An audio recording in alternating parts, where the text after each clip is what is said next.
Assalamualaikum warahmatullahi wabarakatuh. Perkenalkan, kami dari kelompok 2, saya Adila Anggraini dengan NIM 23065002. Saya Vanessa Eudia Satila dengan NIM 23231127.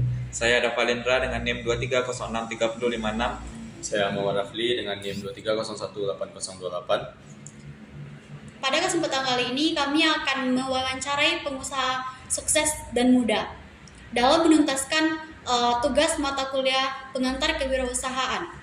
Pada kesempatan kali ini kami akan mewawancarai salah satu dari pengusaha sukses dan muda untuk memenuhi tugas dari pengantar kewirausahaan yang tugas keempat. Kita mulai dari perkenalan dulu. Boleh Abang perkenalkan diri Abang dulu, Bang? Baik, perkenalkan nama saya Radef Muhammad Aziz, biasa dipanggil Radef, dan saya adalah direktur dari perusahaan PT Devata Studio Kreatif. Oke, jadi itu sedikit tentang Devata, yaitu Devata itu bergerak di industri kreatif, yaitu industri animasi. Oke, nanti kalau mau tahu lebih dalam tentang Devata bisa dicek di website Devata Studio. Kalau boleh tahu umur Abang saat ini berapa ya, Bang? Kalau untuk umur, saya sekarang berumur 26 tahun. 26 tahun. Sangat muda ya, Bang, untuk telah berkecimpung ke dunia bisnis. Alhamdulillah, insya Allah masih muda. Nah, Terus Bang, muda ya. perjalanan awal dan motivasi Abang untuk memasuki dunia bisnis ini ya, Bang. Bagaimana Abang tuh pertama kali terjun ke dunia bisnis ini, Bang? Kalau untuk masuk ke industri animasi ini sebenarnya tidak terlalu direncanakan. Cuman saya secara pribadi itu dari awal, dari sebelum membangun Devata Studio ini udah ada basic berusaha. Jadi sebelum ada studio animasi, saya sudah pernah dulu jualan produk skincare, jualan sepatu gitu, dan macam-macam lah gitu. Jadi udah coba beberapa usaha juga, dan pas kecil juga udah ada jual layang-layang, contohnya jual durian gitu kan. Jadi udah ada basic ini yang lumayan cukup lah gitu untuk memulai. Namun sekarang udah ketemu Devata Studio, jadi sekarang kita fokusnya di situ aja gitu, membangun. Emang udah dari dalam tuh jiwa pengusahanya udah ada ya, Bang? Mungkin bisa dikatakan seperti itulah. Gimana ya? Mungkin karena background orang tua juga pengusaha, mungkin ada turun dari situ juga. Lalu, Bang, bagaimana dengan tantangan terbesar yang pernah Abang hadapi dalam memulai bisnis ini, Bang?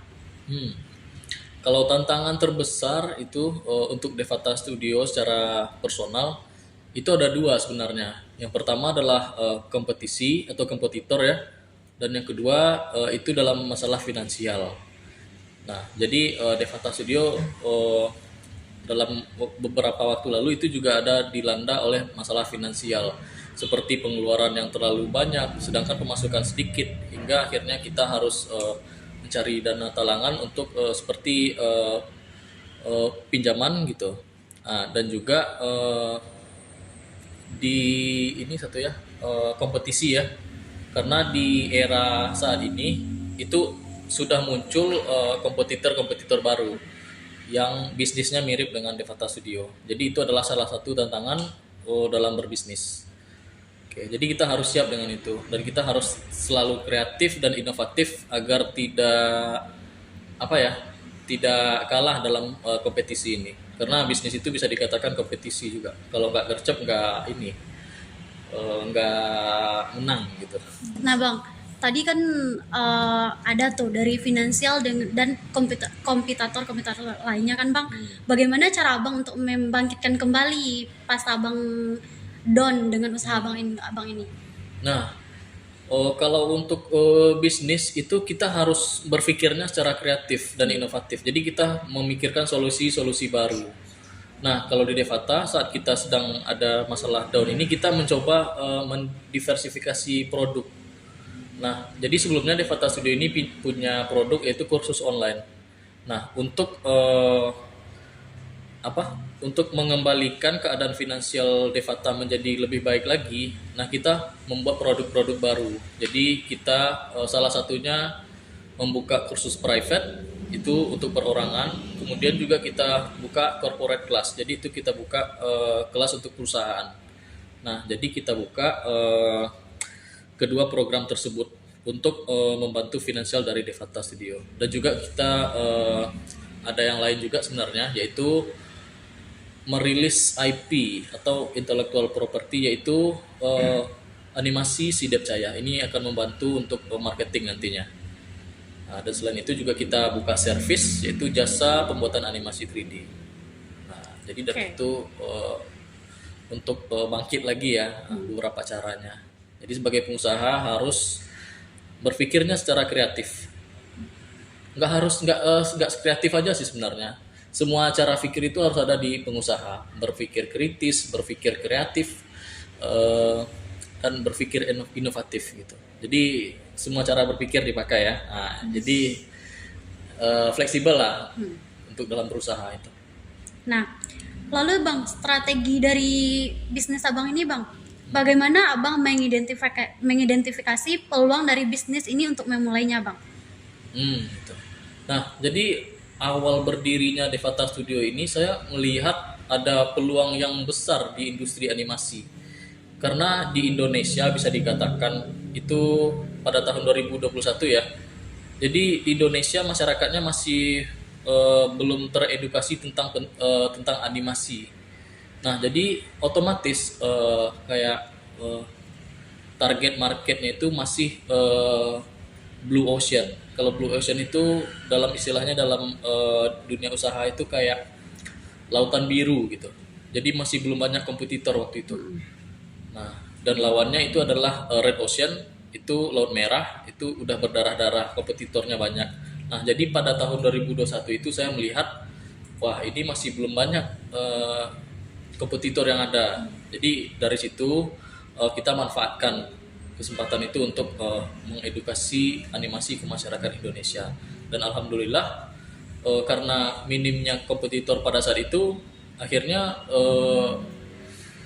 kursus animasi 3D Devata ini lumayan melejit di awal-awal gitu. Dan sekarang pun masih ini ya, masih berpenghasilan, namun nggak seperti di awal yang peningkatannya lumayan eksponensial. Namun sekarang kita masih bisa dikatakan udah stabil lah gitu. Nah, namun sekarang kita tetap mencoba untuk meningkatkan kembali ya, meningkatkan lebih dan lebih lagi gitu. Nah, dari yang Abang bicarakan tadi, yang paling efektif untuk menaikkan bisnis Abang ini apa Bang? Oh, jadi selama beberapa tahun, 2 tahun, bisa dikatakan 2 tahun, itu kita belum ini ya, kita masih berdiri sendiri. Dan ibaratnya kita belum mengembangkan sayap dengan mencari relasi atau network yang baru. Nah, jadi untuk sekarang ini inovasi kita yaitu kita mencoba membuka kerjasama dengan perusahaan lain, dengan instansi lain, dan juga kita mau memperbesar organisasi ini. Jadi kalau bisa nanti yang gabung di Devata sebagai tim itu akan lebih banyak lagi. Nah, itu yang kita coba tingkatkan. Oke Bang.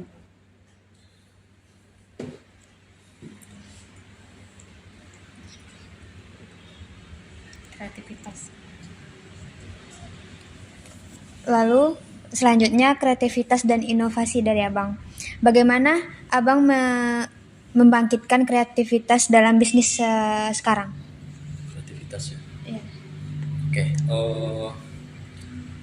Oke, itu pertanyaan kreativitas dan inovativitas gitu ya. Nah, jadi kalau bisa dikatakan industri animasi itu adalah industri kreatif ya. Otomatis di industri tersebut kita akan tetap terus berpikir kreatif dan memikirkan inovasi-inovasi. Nah, jadi untuk membangkitkan kreativitas dan inovasi ini itu ada banyak sebenarnya caranya. Jadi dari kita mengobservasi kompetitor atau market, dan juga kita juga mengadakan rapat biasanya. Jadi di dalam rapat itu kita bahas apa yang terjadi, apa inovasi selanjutnya, apa hal-hal kreatif yang bisa kita lakukan untuk kedepannya gitu. Karena di era sekarang ini itu kan perkembangan teknologi dan juga pengetahuan kan itu sangat pesat. Jadi kita harus memang harus kreatif dan inovatif gitu. Kalau nggak kita akan ketinggalan. Gitu.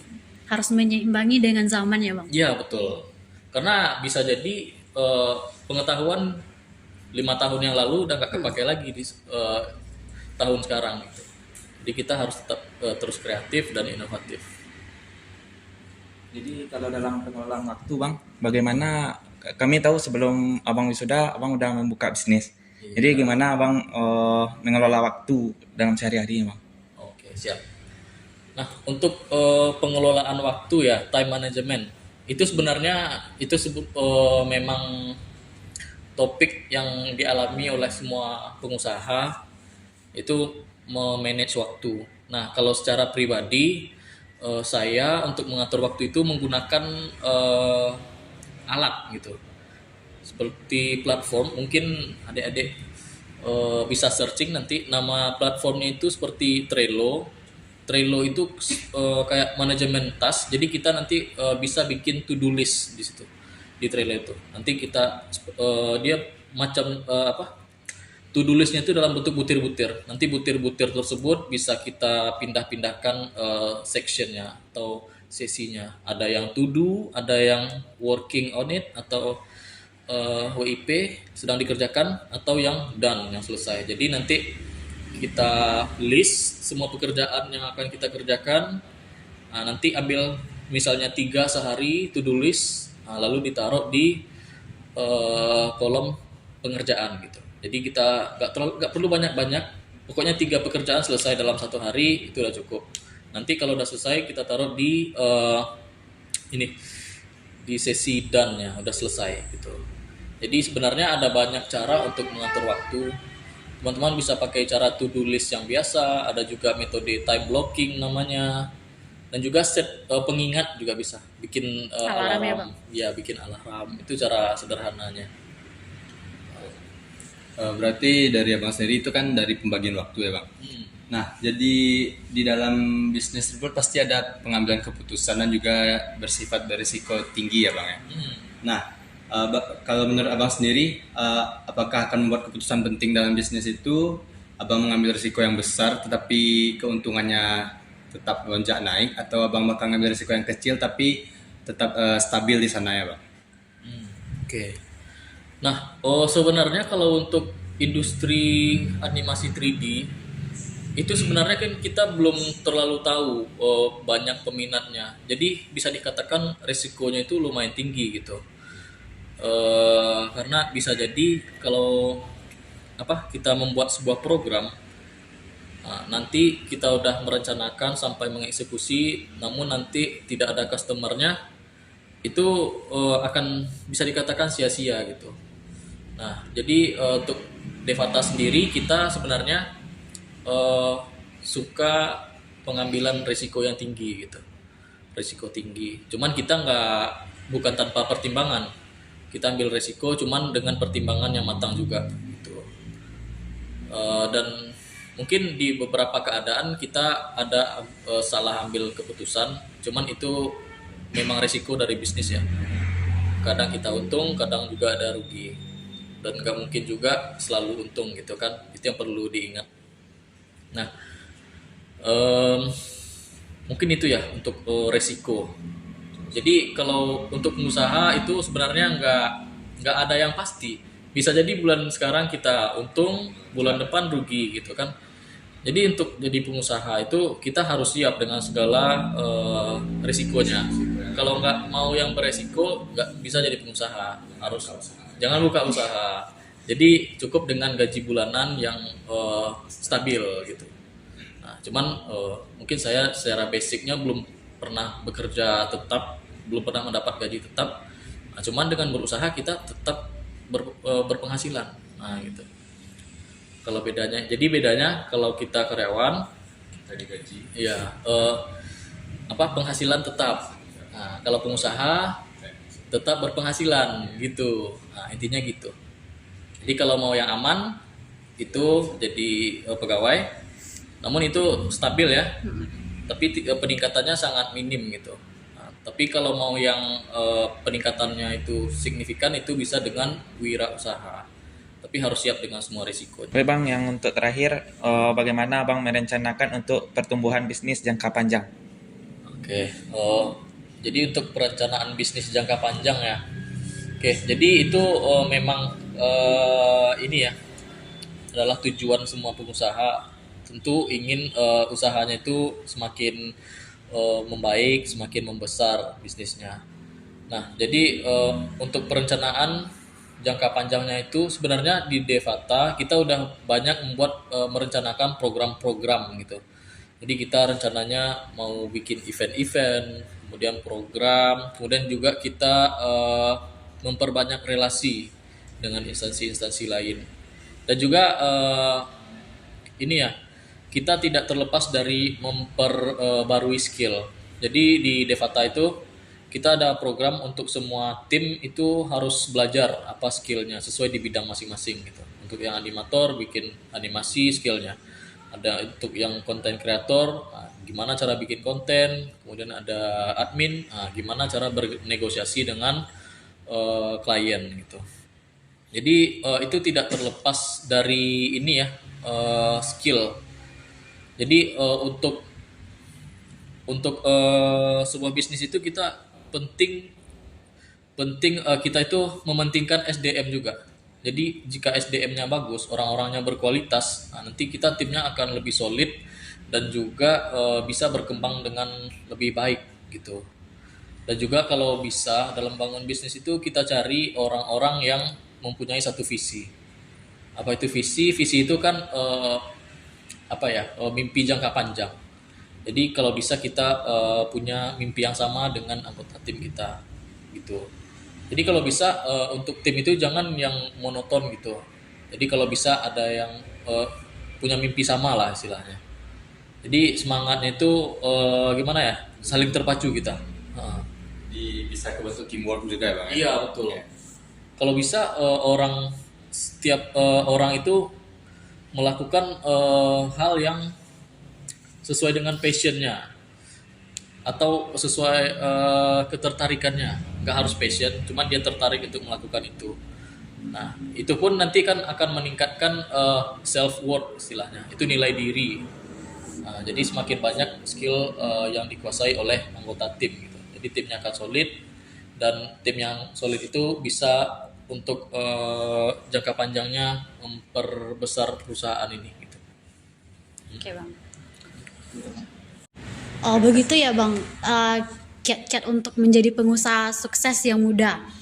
Nah Bang, terima kasih banyak atas ilmu-ilmu yang Abang berikan kepada kami, semangat-semangat dan motivasi-motivasi yang Abang berikan kepada kami Bang.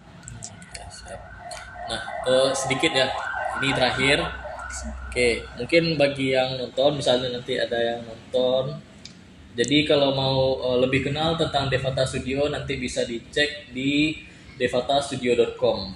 Dan juga Devata Studio sekarang akan merilis IP serial animasi terbarunya, IP original bernama Si Devcaya. Nah, nanti untuk nontonnya nanti silahkan pergi ke YouTube Devata Studio. Instagram juga ada.